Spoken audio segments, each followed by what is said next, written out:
Hey guys, I wanted to make another video today talking a little bit more about emotional intimacy in our marriages and 10 ways that we might accidentally be really messing with how much our husband is attracted to us. This was inspired by the last video I made because I thought there's a lot to dive deeper into with some of the things I shared, and so I thought it would be great to cover this for this video. And next video, I already know that I want to dive a little deeper into the second point that I'll be making in this video. So 10 ways that wives accidentally kill attraction and how to get it back. So the first is basically the same thing I discussed in the last video: mothering our husbands instead of partnering with our husbands, thinking of them as someone to correct and instruct and guide instead of our lover, our friend, our companion, our partner. So this is going to look like treating him like a project or correcting him, over managing him, all things we talked about in the last video. And then some ways to, something to do instead would be to respect his competence, let him lead, and appreciate him. Don't instruct him. The next point is about our feminine energy. I know that sounds very trendy and modern, but the fact of the matter is it's not a new thing. Feminine energy, which is the term we're using for it now, is an ancient reality. It's God designed and it is beautiful and wonderful. Our husbands are so attracted to our feminine energy. We need to not neglect it. And so that's what my next video will be about: ways to pay attention to that and practical ways that we can be making sure to embrace our femininity and live in it daily so that we not only feel better, but are definitely more attractive to our husbands, and I would say even more beautiful to our children, both our boys and our daughters. But some ways that we do this, neglect our feminine energy, is we get stuck in a 24/7 mode of doing, and managing, not being.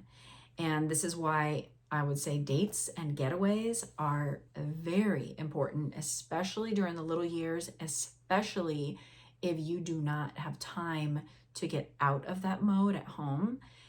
Then you need to make time where you are able to get out of that mode, and that is on a date. I mean, how many of you can relate that the moment you drive away from the house with your husband all dressed up for your date, you just feel this,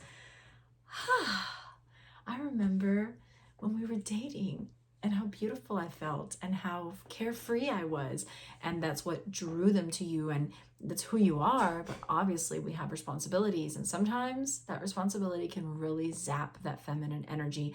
And so if you don't have times where you're able to just get out of that mode, you need to create times to get out of that mode.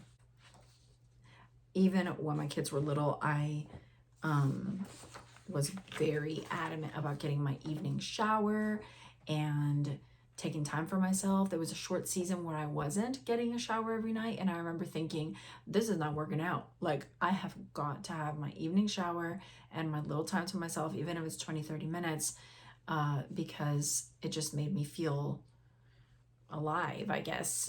I want to shave and put lotion on and smell nice and look nice when I look in the mirror. So I made it a point to not sacrifice that, even though of course sometimes it looked different, especially when they were tiny.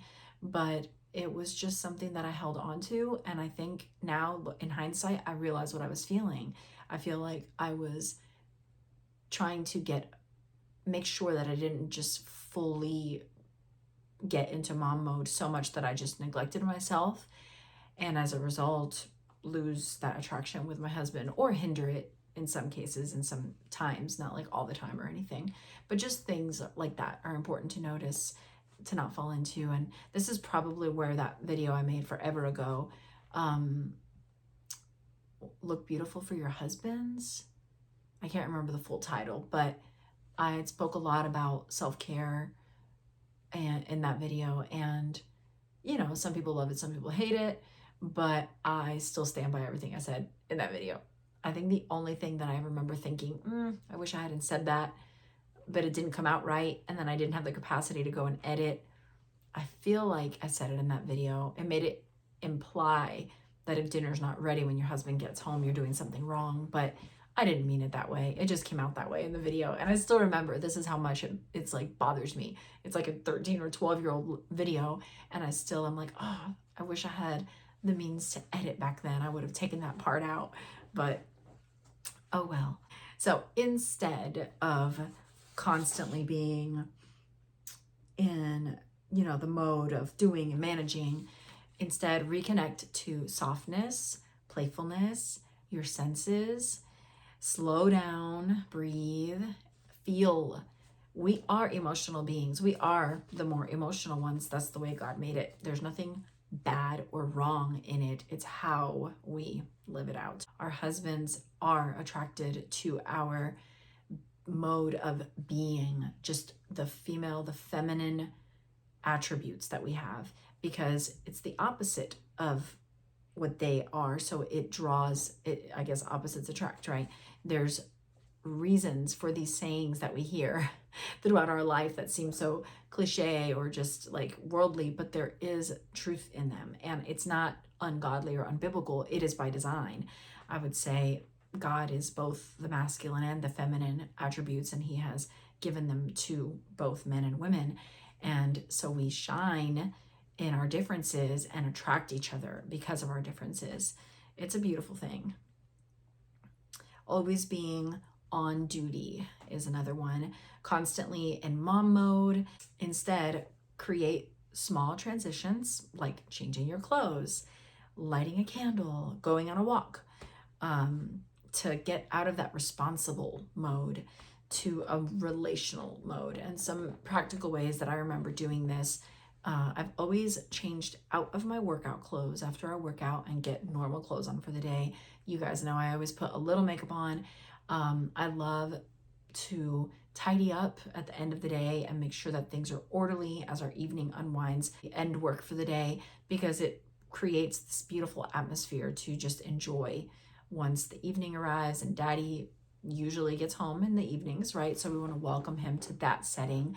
And then I've always been out of work mode, like done with work in my brain by the time Hector gets home. Of course, there are still some tasks to accomplish, like dinner, cleanup, and when the kids were little, bath time, reading Bible time, and whatever else we would do, but they were more leisurely and fun and enjoyable than rigid and task oriented in a different way than my day tasks were. So obviously sometimes I still have to make bread at night, or strain the bone broth, or put some laundry away, but I really try to have all of my work done before Hector gets home, if he gets home at a reasonable time, like 5-ish, so that then we can just focus on dinner and eating together and cleaning up and then doing something together as a family. And even though that looks different today than it did when they were little, I still have that same structure than since they were little. Most part, it's the same rhythm that they've had their whole life, that we've had. And then of course our evenings are different. Sometimes we have people over, sometimes we go somewhere, sometimes we're just home. But I will say, ever since we moved out to the country these last 5 years, we definitely stay home most evenings more often. So I feel like that transition happens when I've had that mindset always to just be done with work by the time daddy gets home. And then even though there's still work to be done, it's just a different mindset, and so it feels less rigid, I guess. I don't know. I would love to know how you guys shift from responsible mode to more relational mode. Another intimacy zapper is criticizing or correcting. It makes them feel inadequate, obviously. It would make any of us feel inadequate. And it kills safety. If you want to hear your husband's heart and thoughts and ideas and mind, you can't just be sitting there ready to shoot it all down. He's not going to share it with you. The safety is gone. It has proven to be gone. So listening with genuine interest and asking him questions to discover him and get to know him is going to go a long way, compared to just always criticizing and correcting him, praising what is good, and then, of course, letting some things go. The longer you're married, I hope, the more you realize the little things that you can just let go. They're just so not important in the grand scheme of things. And a lot of times the women become bitter or resentful over small things that don't matter. But obviously there are things that you can't let go that are very important. We are wise enough and discerning enough to distinguish between the two. Do we really, really have to lay out that a husband not putting a new toilet paper roll in is something that should just be let go? I mean, seriously, if you want a long marriage, that's the kind of thing you let go. But unfortunately, people grab onto these things that are so insignificant, things that you could just serve him in instead of nitpick him about, and destroy their marriages, destroy their own personal thought life, or they're always in turmoil. Resentment and bitterness builds up, and then of course you're no longer attracted because you've made yourself unattracted, and he's not attracted because you've made yourself clearly unattracted by your bitterness and resentment. So these are the things, I've talked about this stuff for years: fighting bitterness, not letting bitterness take root in your heart, plucking out every single little tiny bitter seed that might be planted in your heart, not letting it grow, not giving it a chance, because that is how marriages fall apart. You don't address the bitterness, you let it take root, you let it grow, and even the dumbest little insignificant thing that could just be let go, if you were in your right mind, destroys your marriage. And then everything he does semi-wrong or semi not the way you want it to be done is highlighted, that it's just not even rational anymore, but the bitterness and the resentment amplifies everything. So it is a very dangerous road to go down, and you've got to fight it like the death, because it will kill your marriage. So at the very minimum, it makes you unattractive. At the very, very, very worst, it can destroy your marriage. So fight bitterness. Forgetting to flirt. So we often stop doing what created chemistry in the first place with our husbands. And you guys, kind of like what I touched on in the last video a little bit, one day it's just going to be us, and you want to have something, that chemistry still there and alive. Keep it alive. It is worth it, because when the kids grow up and leave, you want to still have some chemistry with your spouse. It's super, super important, and it makes life more exciting and fun and awesome. So why not work towards that? Text him something flirty, smile longer, touch him unexpectedly. If you see your husband and you make eye contact, smile, and smile a little extra few seconds if you can. I have joked around often that if I ever got merch for my channel, which I probably never will, but if I ever do, the first thing I will do is make a t-shirt that says "Smile at your husband." We need to smile at our husbands more often. It's so inviting. It's so pleasant and lovely, and they're drawn to it. So smile at your husbands. Another would be letting resentment build up. I already got ahead of myself and said that. Holding grudges instead of communicating directly. So one of the ways, obviously, to not let grudges and resentment and bitterness build up is to speak sooner, communicate, and don't attack, right? It's so easy to come and be like, you did this to me, or you never, or you always. Instead, share your actual heart, because those words, you never, you always, you did this, those words are guarded words. You're not being vulnerable. The truth is you're hurt, or you're sad, or you long for something, but that's very vulnerable. So you've got to be emotionally open about your need for connection, your need for closeness, your need for wanting to be loved and give love.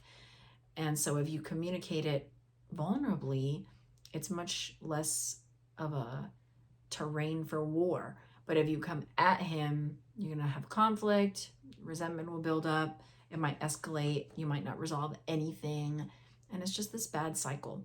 But if you actually get down to the heart of the matter, which is, I miss you, I want to be close to you.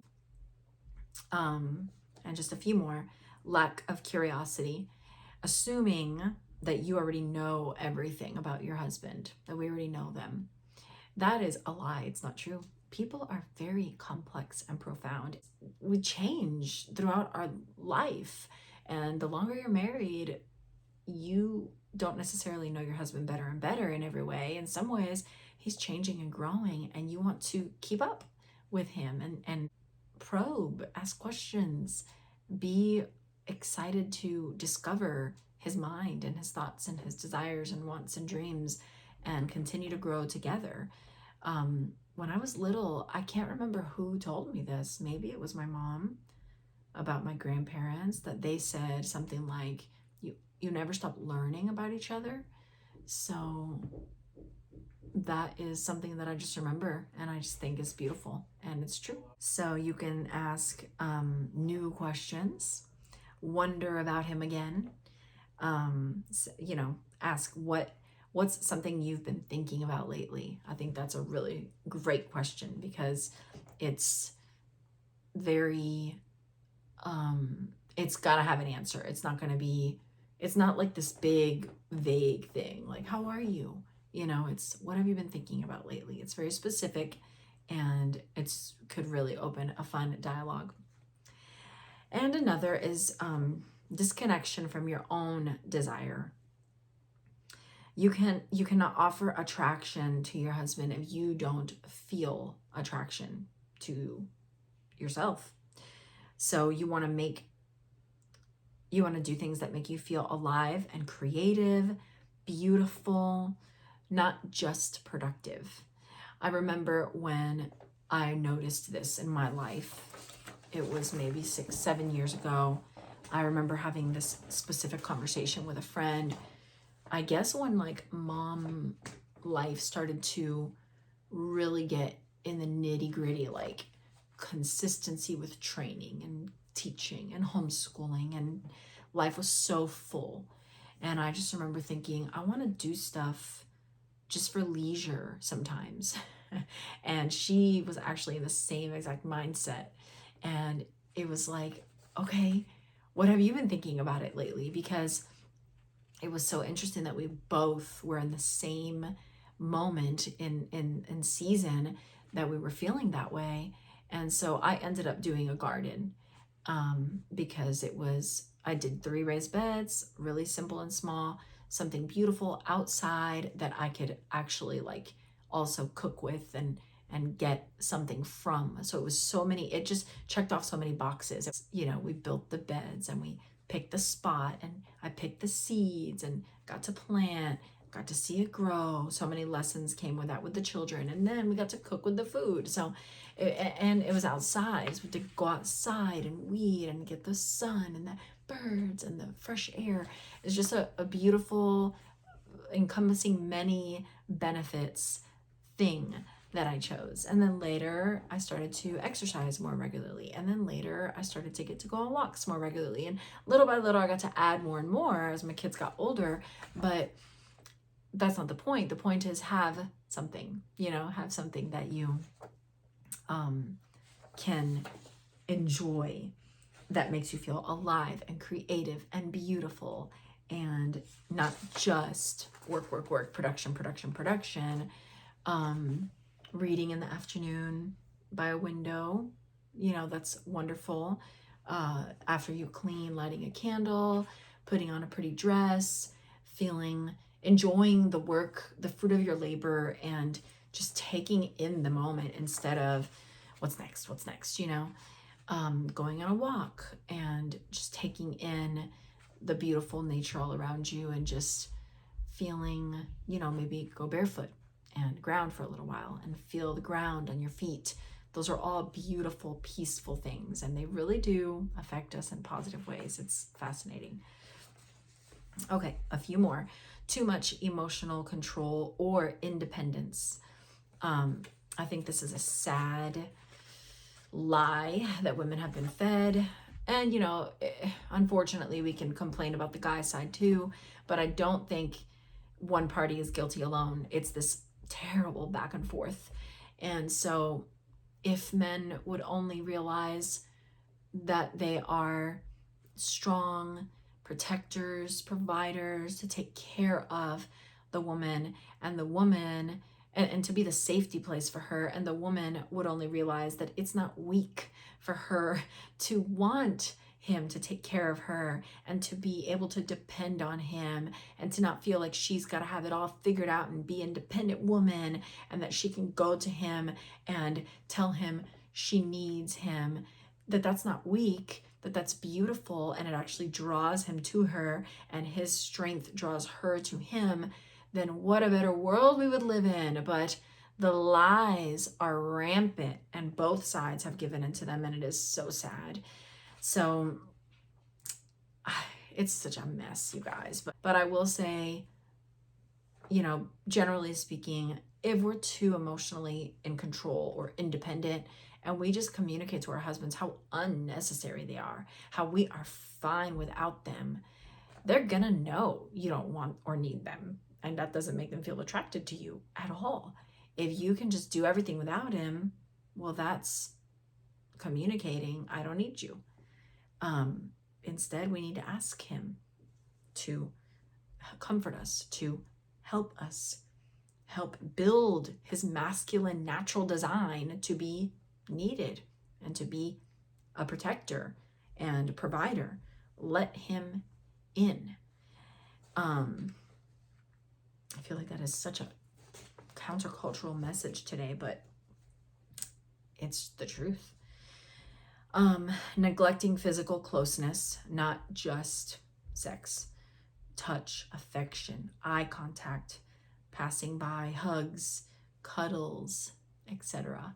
Sitting close on the sofa together when you're watching something, holding hands, anything. If you see him at the sink, give him a hug from behind.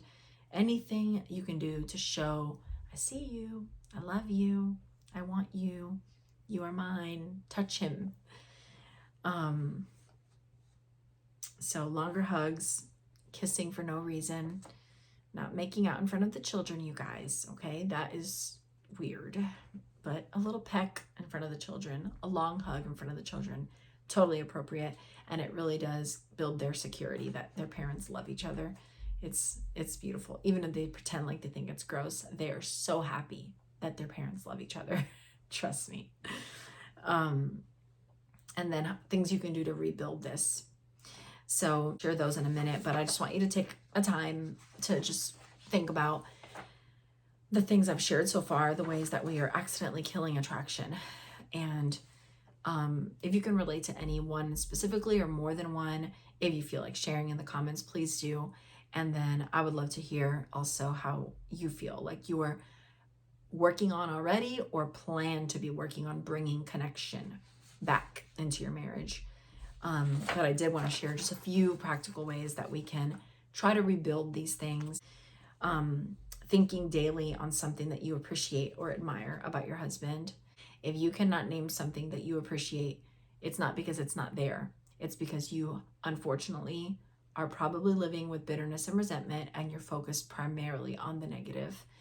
And so that's going to be your first thing to tackle. Create moments of connection, like I shared. Eye contact, hugging, kissing, touching while you pass by. Make sure you have time together. It can be in the morning before the kids are up with coffee and talking. It can be at night after the kids go to bed. It could be dates. It could be an afternoon walk without the kids after dinner. I mean, anything. Do what works for your life. There are no rules. There's just what works for us. What can we do together to talk, connect, just have a happy, enjoyable, pleasant time, not talk about heavy things. That's necessary sometimes, but you've got to make sure that you don't let that be the norm. Let the norm be enjoying each other, and the exception be, we got to have this heavy conversation, okay? Because that can really wreak havoc too on your marriage. That can be an attraction killer. Just always something that you have to address. It's like not attractive. Okay, I started writing on the side of the paper now. Return to your radiance. Do things that light you up. You know, I know when I feel so excited is when the windows are open and when I'm in the kitchen and I'm wearing a pretty dress and I already had my workout for the day and I am playing Becoming Jane soundtrack in the background and I just feel so alive and happy. And I know that if my husband saw me in that moment, he would say, wow, what's going on with you? So create those moments for yourself and embrace them and do them. If you're going to decorate some part of your house, it just makes you feel so happy. Those things bring beauty around you. And as a result, it really does make you radiate from the beauty, bringing you joy and happiness. And it could be anything. It could be that you had a walk. It could be that you got to read. It could be that you made a beautiful meal. It could be that the windows are open. It could be that you're wearing a dress. It could be that you decorated the wall with new art. Whatever floats your boat. There is no one right way. It could be that you got a manicure. It could be that you got to shower in the morning instead of at night. Whatever it is, I don't know. You figure it out and create those moments for yourself. Make sure that you have them. Speak to him like you did when you were dating, admiring him, being curious about him, and softer. Not everything is work mode, task mode, serious mode, responsibility mode. We have to be less masculine, really, because that's more masculine energy than feminine energy. And it's okay. It doesn't mean it's that you are masculine. It just means we need to tap into the feminine, because that's what attracts him. And that's all I have for today. So I really hope that you enjoyed this video and that it was good food for thought for you guys. Thanks for watching. God bless you and see you next time.